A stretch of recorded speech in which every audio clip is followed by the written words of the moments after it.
মিষ্টি আলু এমন একটি সবজি যা আমরা প্রায়শই আমাদের ডায়েটে অন্তর্ভুক্ত করি না, তবে এটি খেলে অনেক উপকার হতে পারে।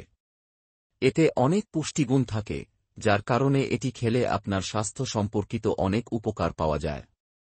মিষ্টি আলুতে প্রচুর পরিমাণে ফাইবার, মিনারেল এবং ভিটামিন পাওয়া যায়, যা অনেক রোগ প্রতিরোধ করতে পারে। তবে ডায়াবেটিসে কি মিষ্টি আলু খাওয়া যেতে পারে? মিষ্টি আলুতে কম গ্লাইসেমিক ইনডেক্স থাকে, যা রক্তে শর্করার মাত্রা নিয়ন্ত্রণে সাহায্য করে। এ কারণে ডায়াবেটিসের ঝুঁকি কমে। উপরন্তু এতে উপস্থিত ফাইবার ডায়াবেটিসের ঝুঁকি কমাতেও সাহায্য করতে পারে।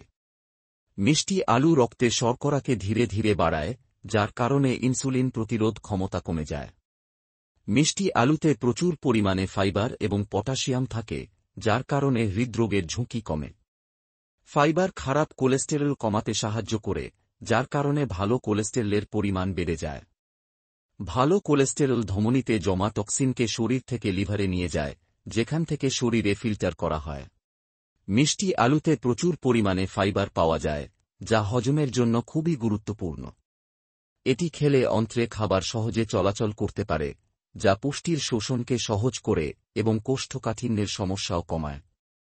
মিষ্টি আলুতে পটাশিয়াম পাওয়া যায়, যা রক্তচাপ নিয়ন্ত্রণে উপকারী। এই কারণে এটি অনেক রোগ প্রতিরোধে সাহায্য করে। রক্তচাপ নিয়ন্ত্রণে রেখে হৃদরোগ, ডায়াবেটিস, স্ট্রোকের মতো বিপজ্জনক রোগ এড়ানো যায়। তাই আপনার খাদ্যতালিকায় মিষ্টি আলু অন্তর্ভুক্ত করা উপকারী হতে পারে।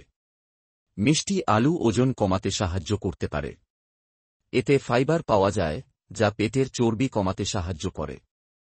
অতএব আপনার খাদ্যতালিকায় এটি অন্তর্ভুক্ত করা আপনার ওজন কমানোর যাত্রাকে সহজ করে তুলতে পারে।